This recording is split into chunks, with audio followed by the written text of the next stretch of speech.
Храпологи, зв'яжіться з Укрзалізницею, щоб там якісь... Бо це інколи Якраз їдеш... Закімаров. Ну це ужас, як вони там Так. храплять.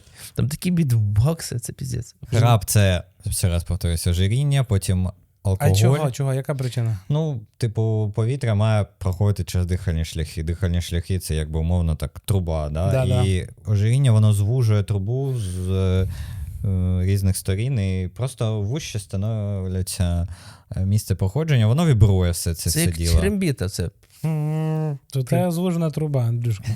взаємно, Назік.